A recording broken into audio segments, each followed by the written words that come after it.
வணக்கம். சினி சினி மினி மினி ராஜதுரை இப்படி ஒரு படம் வந்து 1993ஆம் ஆண்டு திரைக்கு வந்தது. இந்த படத்தினுடைய கதாநாயகன் விஜயகாந்த், இந்த படத்தினுடைய இயக்குனர் எஸ்.ஏ. சந்திரசேகர், இந்த படத்தினுடைய தயாரிப்பாளர் இப்ராஹிம் ராவுத்தர் ஃபிலிம்ஸ் தயாரித்த படம். இந்த படத்தை வந்து இப்போ நான் சொல்கிறதுக்கு அதுக்கு ஒரு பின்னாடி ஒரு காரணம் இருக்குது. அதுக்காக தான் இந்த படத்தை நான் சொல்கிறேன். இல்லை 1993 வந்த ஒரு படத்தை பற்றி இப்போ ஏன் பேசணும் அப்படின்றது வந்து உங்கள் மனசுக்குள்ள அப்படி ஒரு கேள்வி எழலாம்ல. அது ஏன் அப்படின்றத இப்போ நான் சொல்லுவேன்ல, அதுலேருந்து நீங்கள் நீங்களே புரிஞ்சுக்கிருவீங்க. என்ன அப்படின்னா, ராஜதுரை அப்படின்றது வந்து ஒரு நேர்மையான காவல்துறை அதிகாரி. அந்த கதாபாத்திரத்தில் தான் விஜயகாந்த் நடித்தார். இதில் கதைன்னு சொல்லிட்டு சோபா சந்திரசேகர்னு சொல்லி வரும். எஸ்.ஏ. சந்திரசேகர் சார் கதை தான் அப்படிங்களேன். தன்னுடைய மனைவி பேரை கதைன்னு வரும்போது தன்னுடைய மனைவி பேரை அவர் போட்டுக்குவார். அது பொதுவாக சட்டமுறை காலத்திலிருந்தே அப்படி இருக்கக்கூடிய ஒரு விஷயந்தான் அது.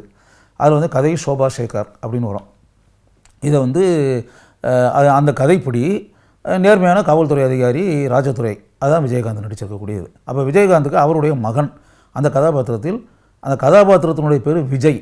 அந்த கதாபாத்திரத்திலும் நடித்தவர் விஜயகாந்த் தான். Vijayakanth dual role, father and son அப்படி வச்சுக்கோங்களேன். இது பின்னாடி ஆரம்பத்தில் வந்து ஒரு சிறுவன், அவருக்கு ஒரு மகன் இருக்கான்.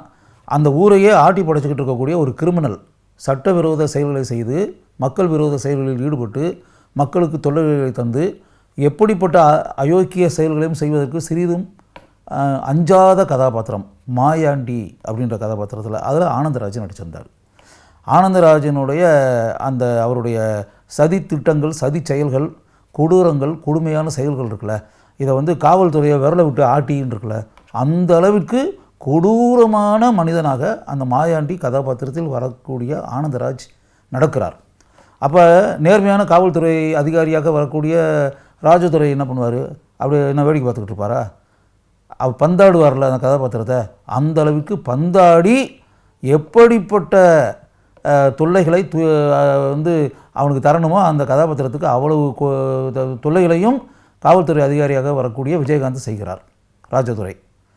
அப்போ இப்படியெல்லாம் ஆன பிறகு அவன் வந்து இந்த குடும்பத்தில் வந்து ஏகப்பட்ட பிரச்சனைகளை உண்டாக்கி, பல சிக்கல்களை உண்டாக்கி, பல தலைவலிகளை உண்டாக்கி, இந்த காரியங்களையெல்லாம் ஏன்னா எதையும் செய்வதற்கு தயங்காத ஒரு கதாபாத்திரம் தானே மாயாண்டி கதாபாத்திரம். அந்த கதாபாத்திரம் சும்மா இருக்காதுல்ல. இதெல்லாம் பண்ணி அப்படிங்கும்போது உச்சகட்டமாக அவன் செய்யக்கூடிய காரியம் என்னென்னா, இந்த காவல்துறை அதிகாரியாக வரக்கூடிய ராஜதுரையுடைய மகன் அந்த விஜய்ன்ற அந்த சிறுவன் இருக்கான்ல, அவனை கடத்தி கொண்டு போய் கிட்னாப் பண்ணி கொண்டு போய் அவரே வளர்க்க ஆரம்பிச்சிடறாரு வேறு ஒரு ஊருக்கு போய். இப்போ மகன் வந்து காணாமல் போய் விட்டான். மகனை யாரோ கிட்னாப் பண்ணிட்டாங்க. மகனை யார் கிட்னாப் பண்ணது? மகன் இப்போ எங்கே போனான், எங்கே இருக்கான்?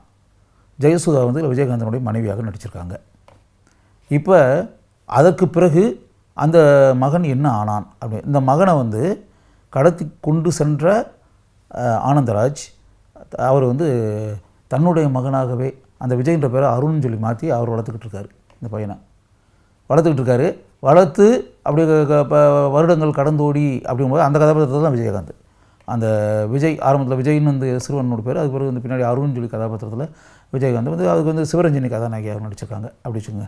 அதுக்கடுத்து இப்படி வந்த பிறகு இப்போ விஜயகாந்தனுடைய மகன் அப்படின்றது அவனுக்கு தெரியாது. அது ஆனந்தராஜனுடைய மகன்றவே தான் நினச்சி அப்படிலாம் வரும்போது பின்னாடி அவருடைய நோக்கமே என்னென்னா, அவர் மனோகர்னு சொல்லிட்டு ஆனந்தராஜ் இப்போ வேறு பேரை மாற்றி வாழ்ந்துக்கிட்டு இருக்காரு. அந்த மகனை வச்சே எந்த காவல்துறை அதிகாரியின் மகனோ அந்த மகனையே பகடைக்காயாக பயன்படுத்தி அந்த அதிகாரியுடன் மோத வைத்து மகனை வச்சே, அதாவது அவர் மகனை வச்சே அவர் கண்ணை குத்துறது, இப்படிப்பட்ட ஒரு காரியத்தை இப்போது மாயாண்டியாக இருந்து இப்போது மனோகராக இருக்கக்கூடிய ஆனந்தராஜ் எப்படி விஜயகாந்தனுடைய கண்களையே இன்னொரு விஜயகாந்தை வச்சு குத்த வைப்பதற்காக முயல்கிறார் அப்படிப்பட்ட காரியத்தை செஞ்சு அப்படின்னு வரும்போது உண்மையை ஒரு குறிப்பிட்ட சூழலில் தெரிந்து கொண்ட மகன், அப்பா பையன் ரெண்டு பேருமே யார் தந்தை அப்படின்றது மகனுக்கு தெரிஞ்சிருது. அதுக்கு பிறகு தந்தை மகன் இருவரும் சேர்ந்து அந்த கயவனை எப்படி ஒழிக்கிறார்கள். இதுதான் இந்த படத்தினுடைய ராஜதுரை படத்தினுடைய கதை அவுட்லைன் அப்படி வச்சுக்கோங்க. இதில் வந்து விஜயகாந்த் வந்து அந்த ஃபாதர் சன் ரெண்டு கதாபாத்திரத்திலுமே மிக அருமையாக நடித்திருந்தார். ஆனந்தராஜ் அந்த வில்லன் கதாபாத்திரத்துக்கு எந்த அளவுக்கு நடிச்சிருப்பாருன்னு நமக்கு தெரியும் அப்படின்னு வச்சுக்கோங்களேன். அப்புறம் ஜெயசுதா, சிவரஞ்சனி இவங்க எல்லாருமே நல்லா நடித்தாங்க. ஆர் சுந்தரராஜன் ஒரு அருமையான கதாபாத்திரத்தில் படம் முழுக்க வந்து ஆழமான முத்திரையை பதித்தார் அப்படின்றதெல்லாம் ஒன்று. இந்த படத்துக்கு வந்து அருமையான ஒளிப்பதிவாளரான ராஜராஜன் விஜயகாந்தனுடைய பல வெற்றி படங்களுக்கு ஒளிப்பதிவு செய்யக்கூடிய ராஜராஜன் தான் அந்த படத்துக்கு ஒளிப்பதிவாளர். பாலு மகேந்திராவுடைய உதவியாளர். அப்போ வைதேகி காத்திருந்தால் இந்த மாதிரி பல படங்கள் எல்லாம் அவர் தன்னுடைய ஆழமான முத்திரையை பதித்தவர். எந்தளவுக்கு ராஜராஜனுடைய பங்களிப்பு இதில் இருந்துச்சுன்றதை படத்தினுடைய காட்சிகளை பார்க்கும்போது நம்மால் உணர முடிந்தது. அருமையான படத்தொகுப்பாளரான கௌதமராஜ் எந்த அளவுக்கு தன்னுடைய திறமையை இந்த திரைப்படத்தில் காட்டியிருந்தார் அப்படின்றது. இதெல்லாம் ஒரு பக்கம் இருந்து அப்படின்னு வரும்போது இந்த படத்தினுடைய கதையை இப்படி சொல்லும்போதே உங்களுக்கு அப்படியே சமீபத்தில் பார்த்த ஒரு திரைப்படம் அப்படியே உங்கள் மனசுக்குள்ளே வந்துருக்கணுமே. த கோட் திரைப்படம் ஞாபகத்தில் இருந்துச்சா? The greatest of all time Vijay நடித்த படம் ஞாபகத்தில் இருந்துச்சா? வெங்கட் பிரபு இயக்கிய அந்த திரைப்படத்தினுடைய அவுட்லைன் ஞாபகத்தில் இருந்துச்சா? அதான் உண்மை. இந்த படம் திரைக்கு வந்து கோட் படம் ஓடிக்கிட்டு இருக்கும்போதே, the greatest of all time படம் வந்து திரைக்கு வந்து ஓடிக்கிட்டு இருக்கும்போதே ஆங்கில பத்திரிகைகள் எல்லாமே கிட்டத்தட்ட இதை பாயிண்ட் அவுட் பண்ணாங்க. இது விஜயகாந்த் கதாநாயகன் நடித்த ராஜதுரை கிட்டத்தட்ட இதே அவுட்லைன் தான் அப்படின்னு. இதில் என்னென்னா ஒரே ஒரு விஷயம், அந்த கிளைமேக்ஸில் வந்து அந்த கிரேட்டஸ்ட் ஆஃப் ஆல் டைமுக்கும் ராஜதுரைக்கும் ஒரு வித்தியாசம் என்ன அப்படின்னா, அதில் வந்து ஆக்சுவலாக இந்த படத்தில் அந்த உண்மையான தந்தை யாருன்றது தெரிஞ்சு அப்படி இப்படின்றதெல்லாம் ஆன பிறகு இதுலேயும் தெரிஞ்சு வந்துடும். அதுக்கு பிறகு அந்த தந்தையும் மகனும் இணைந்து எப்படி அந்த வில்லனை காலி பண்ணுறாங்கன்னு வரும் ராஜதுரையில். இதில் அப்படி இல்லை. மறுபடியும் தந்தைக்கு எதிராகவே செயல்படக்கூடிய கதாபாத்திரம் விஜயனுடைய கதாபாத்திரம். அது கிளைமேக்ஸில் வந்து அது ஒன்று தான் வித்தியாசம். மற்றபடி அவுட்லைன்னு பார்த்தீங்கன்னா ஆக்சுவலாக இதில் மோகன் அதை தானே செய்கிறாரு. அவர் வந்து அந்த கதாபாத்திரத்திற்கு எதிராக, அதாவது தந்தை கதாபாத்திரத்துக்கு வரக்கூடிய விஜய்க்கு எதிராக மகனாக வரக்கூடிய விஜயவே தான் வளர்த்த மகனையே அப்படி ராஜதுரை கதை தானே இது ஆக்சுவலாக யோசிச்சு பார்த்தா. அதாவது விஜயகாந்த் கதாநாயகனாக நடித்த ஒரு திரைப்படத்தை உல்டா பண்ணி அப்படின்னு அனைமையின் கணிப்பு வெங்கட் பிரபு வந்து தெரியாமலாக பண்ணியிருப்பார், தெரிஞ்சு தான் பண்ணியிருப்பார்.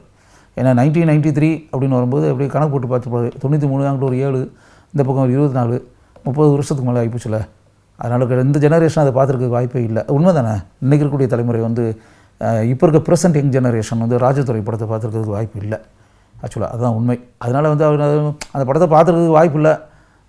கிட்டத்தட்ட அந்த அவுட்லைனை வச்சு அப்படியே இன்றைக்கி இருக்கக்கூடிய மாடர்ன் டெக்னாலஜியை வச்சு பயன்படுத்தி அப்படி ஒரு படத்தை பண்ணிட்டா என்ன அப்படின்ற மாதிரி மனசுக்குள்ளே நினச்சி the greatest of all time திரைப்படத்தை வெங்கட் பிரபு உருவாக்கி இருக்கலாம்.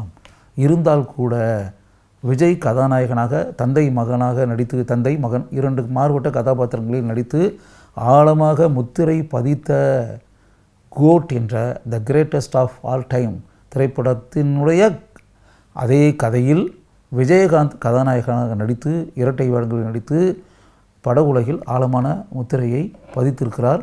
அந்த திரைப்படத்தினுடைய பெயர் ராஜதுரை. அந்த படத்தை இயக்கியவர் நடிகர் விஜயின் தந்தை எஸ்.ஏ. சந்திரசேகர் அப்படின்றதையும் நீங்கள் தெரிந்து கொள்ள வேண்டும் என்பதற்காக இங்கு இந்த உண்மை சம்பவங்களை நான் இங்கு பதிவு செய்கிறேன்.